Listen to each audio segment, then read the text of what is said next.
बानी पीटीआई की अहलिया बुशरा बीबी को अडियाला जेल से रिहा कर दिया गया। साबिक खातून अव्वल अडियाला जेल से बनी गाला पहुंच गई। उन्हें 15 केसेस में रिलीफ मिलने के बाद 267 रोज के बाद रिहाई मिली। 9 मई के 12 पुलिस केसेस से अदालत ने डिस्चार्ज किया। खावर मालिका की मुद्दत में केस से बुशरा बीबी बरी हुई तो शकाना 2 केस में गुज़श्ता रोज इस्लामाबाद हाईकोर्ट ने जमानत पर रिहा करने का हुक्म दिया था।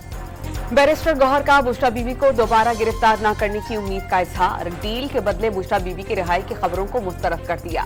साबिक खातून अव्वल ने दलेरी के साथ जेल बर्दाश्त की। डील होती तो बुशरा बीबी जेल में ना होती। इंशाअल्लाह बहुत जल्द बानी पीटिया भी आवाम के दरमियान होंगे। बैरिस्टर गौहर की अडियाला जेल के बाहर मीडिया से गुफ्तगू। इस्लामाबाद हाईकोर्ट का आज 3 बजे अदालत में बानी पीटीआई से वकला की मुलाकात करवाने का हुक्म। मालूम है कि हुक्म पर अमल दरामद नहीं करेंगे। सिक्योरिटी के इंतजाम करें और बानी पीटीआई को अदालत में लाएं। अगर नहीं ला सके तो कल आप अदालत को बताएंगे कि क्यों पेश नहीं किया गया। जस्टिस सरदार एजाज इसहाक के रिमार्क्स। अडियाला जेल इंतजामिया का बानी पीटीआई को अदालत में पेश करने की बजाय वकला से जेल ही में मुलाकात कराने का फैसला। लीगल टीम के 3 वकला सलमान अकरम राजा, शेब शाहीन और फैसल चौधरी की मुलाकात कुछ देर में कराई जाएगी। फरीकैन को आगाह कर दिया गया। मालूम नहीं था कि justice Mansoor Ali Shah chief justice नहीं बनेंगे। मौलाना फजल रहमान के बगैर भी नंबर्स पूरे थे। बिलावल भुट्टो का दावा 26 आईनी तरमीम जैसा बड़ा काम किसी और चीफ जस्टिस की मौजूदगी में मुमकिन नहीं था। आईनी अदालत को मिलने वाले इख्तियारात आईनी बेंच को मिल गए। मर्जी का आईन बना सकते थे। निसाक जमहूरियत का वादा पूरा करना है तो जोर जबरदस्ती का वोट नहीं चाहते। चेयरमैन पीपल्स पार्टी का बीबीसी को इंटरव्यू। जस्टिस मंसूर अली शाह का चीफ जस्टिस को खत। आईनी बेंच में बैठने से इनकार। पहले भी लिखा कि तरमीमी ऑर्डिनेंस पर फुल कोर्ट तक खसूसी बेंचेस का हिस्सा नहीं बनूंगा। लोग हमारे अमाल देख रहे हैं। तारीख कभी माफ नहीं करती। गुज़श्ता रोज लिखे गए खत में सर थॉमस मोर का कौल भी नकल किया गया। चीफ जस्टिस को बतौर सरबराह प्रैक्टिस एंड प्रोसीजर कमेटी मुखातिब किया गया। सुप्रीम कोर्ट ऑफ पाकिस्तान ने चीफ जस्टिस के आखिरी रोज 25 अक्टूबर का अदालती रोस्टर जारी कर दिया। 7 बेंचेस तश्कील। जस्टिस काजी फाइज ईसा किसी बेंच में शामिल नहीं। आखिरी रोज चेंबर वर्क करेंगे। चीफ जस्टिस की रिटायरमेंट पर फुल कोर्ट रेफरेंस कल सुबह 10:30 बजे होगा। जस्टिस मंसूर अली शाह आज उम्रे के लिए रवाना होंगे। चीफ जस्टिस काजी फाइज ईसा के फुल कोर्ट रेफरेंस में शिरकत नहीं करेंगे। सुप्रीम कोर्ट ऑफ पाकिस्तान से आईनी बेंचेस को मजीद मुकदमात की मुंतकली। इस्लामाबाद में शुफ़ा से मुतालिक मुकदमा आईनी बेंच को भिजवा दिया गया। रजिस्ट्रार ऑफिस को आईनी बेंच के हवाले से पॉलिसी देती। ऑफिस को हिदायत की है कि जिन मुकदमात में कोई कानून चैलेंज हुआ है उनकी अलग कैटेगरी बनाई जाए। नामजद चीफ जस्टिस याहिया अफरीदी के रिमार्क्स। 60 से जायद अमरीकी अवानी नुमाइंदगान का सदर जो बाइडन को खत। बानी पीटीआई की रिहाई का मुतालबा। हुकूमत से बानी पीटीआई की हिफाजत और खैरियत की जमानत ली जाए। साबिक वज़ीर आज़म समेत जेलों से सियासी कैदियों की रिहाई की कोशिशें की जाएं। अमरीकी पॉलिसी में इंसानी हकूक़ को मरकज़े निगाह बनाया जाए। खत का मतन। पाकिस्तान ने कांग्रेस अरकान का अंदरूनी मामलात पर तबसरा सिफारती आदाब की खिलाफ वर्जी करार दे दिया। ऐसे खतूत पाक अमरीका ताल्लुकात और बाहमी एहतराम के साथ मुमासिल नहीं। तर्जमान दफ्तर खारजा का पैगाम। तहरीक इंसाफ का आईनी तरमीम पर हुकूमत से रवाबित पर 2 सेनेटर्स को शो कॉज नोटिस। वाज़े और नाकाबिल तरदीद सबूत मौजूद हैं। जरूरत पड़ने पर आप वोट भी डालते। नोटिस का मतन। पीटीआई ने सेनेटर फैसल सलीम और जरका तैमूर से 7 रोज में वजाहत तलब कर ली। कौमी बॉलर्स ने एक बार फिर इंग्लिश बैटर्स को स्पिन के जाल में फंसा लिया। 8 खिलाड़ियों को पवेलियन भेज दिया। साजिद खान के 4 और नौमान अली के 3 शिकार। इंग्लैंड ने 8 विकेटों के नुकसान पर 244 रन बनाए। 118 रन पर 6 विकेटें गिरने के बाद जिमी स्मिथ और एटकिंसन की जारहाना बैटिंग। दोनों ने 107 रन की शराकतदारी बनाई। जिमी स्मिथ 91 और एटकिंसन 39 रन बनाकर आउट हो गए। कौमी स्पिनर्स नौमान अली और साजिद खान की तवील बॉलिंग स्पेल। तीसरे टेस्ट की इब्तदाई 42 ओवर्स करवाई। गुज़श्ता टेस्ट की दूसरी इनिंग्स में दोनों स्पिनर्स ने आखिरी 33.3 ओवर्स कराए थे।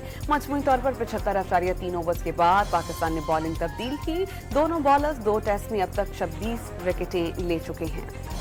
पाकिस्तान इंटरनेशनल एयरलाइंस की निजकारी नवंबर में कर दी जाएगी। हुकूमत जून में निजकारी की ख्वाहिशमंद थी, ताहम असासजात की जांच पड़ताल से ताख़ीर हुई। तनख्वाहदार तबके पर टैक्सेस का मजीद बोझ नहीं डाल सकते। ज़रई, रियल एस्टेट और रिटेलर सेक्टर से टैक्स आमदन बढ़ाना होगी। वज़ीर ख़जाना मोहम्मद औरंगज़ेब का गैर मुल्की खबर रसाई एजेंसी को इंटरव्यू। टैक्स बेस में 29% इजाफे का भी दावा।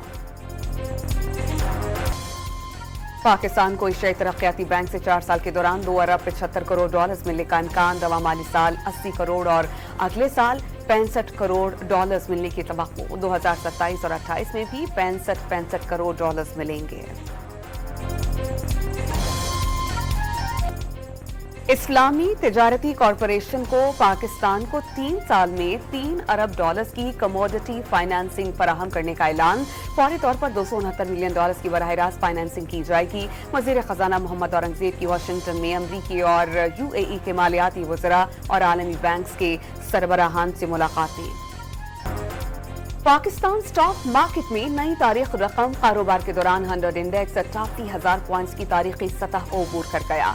मार्केट में 1800 पॉइंट्स का इजाफा। वज़ीर आज़म ने इंसदाद पोलियो मुहिम का आगाज कर दिया। इंसदाद पोलियो मुहिम में खिदमात अंजाम देने पर वर्कर्स में शील्ड तकसीम की गई। मुहिम में जख्मी खातून की नशिस्त पर जाकर अवार्ड दिया। इंसदाद पोलियो के आलमी दिन पर शहबाज शरीफ का पाकिस्तान को पोलियो से पाक मुल्क बनाने के अज़्म का इजहार।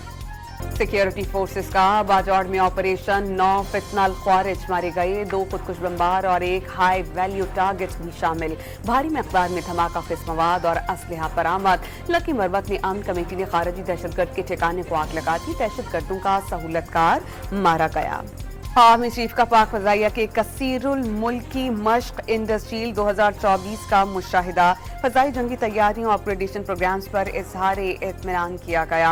ऑपरेशनल कामयाबी के लिए जनरल आसिम मुनीर ने तीनों मुसल्लह अफ़वाज में ताउन ज़रूरी करार दिया। पाक फ़ज़ाइया के लड़ाका तैयारों की जानिब से महारत का शानदार मुजाहिरा। पाक फ़ज़ाइया और बहरिया के सरबरा भी मश्क में मौजूद थे। इसराइल की एक बार फिर बैरूत में बमों की बरसात। बमबारी से मजीद 60 से जायद शहीद हो गए। इसके अलावा हिजबुल्लाह की जवाबी कार्रवाई। इसराइल पर 25 रॉकेट्स दाग दिए। हिजबुल्लाह के मुताबिक झड़पों और हमलों के दौरान एक हफ्ते में 70 इसराइली फौजी मारे गए। ब्रिक्स ममालिक का गाजा पर इसराइली बमबारी, अमवात और तबाही पर इजहार तशवीश। शहरियों की जानों के नुकसान पर अफसोस का इजहार। फलस्तीन और यूक्रेन के मामले पर अक़वाम मुत्तहिदा के चार्टर पर अमल और तनाज़े को मुज़ाकरात से हल करने की जरूरत पर जोर। मुत्तहिदा के क़याम को 79 साल मुकम्मल हो गए। 2 आलमी जंगों के बाद दुनिया में अमन और इंसाफ के लिए 24 अक्टूबर 1945 को अक़वाम मुत्तहिदा का क़याम अमल में लाया गया। फ़लस्तीन और कश्मीर समेत कई तनाज़ात पर अमन हल के मुंतज़िर अक़वाम मुत्तहिदा की दस्तावेज़ात की दफ़ात को नज़रअंदाज करने तक बहरान गहरे होते जाएंगे। सदर और वज़ीर आज़म का पैगाम। वज़ीर आला सिंध सैयद मुराद अली शाह का लियारी एक्सप्रेसवे सिंध हुकूमत के हवाले करने का मुतालबा। वफाकी वज़ीर अलीम खान से सक्कर हैदराबाद मोटरवे की मुश्तरका तामीर पर तबादला ख्याल। मुमताज शायर उस्ताद कमर जलालवी को मद्दाहों से बिछड़े 56 बरस बीत गए। उनकी गज़लें आज भी हर तबके में मकबूल। और आज काउंसिल कराची में जारी वर्ल्ड कल्चरल फेस्टिवल का 29वां रोज बच्चों के नाम 3 gifts of the north wind theatre play में परियों की जादुई दुनिया का मंजर पेश किया गया। बरतानवी फनकारों की शानदार परफॉर्मेंस पर शायकीन खूब महसूस हुए।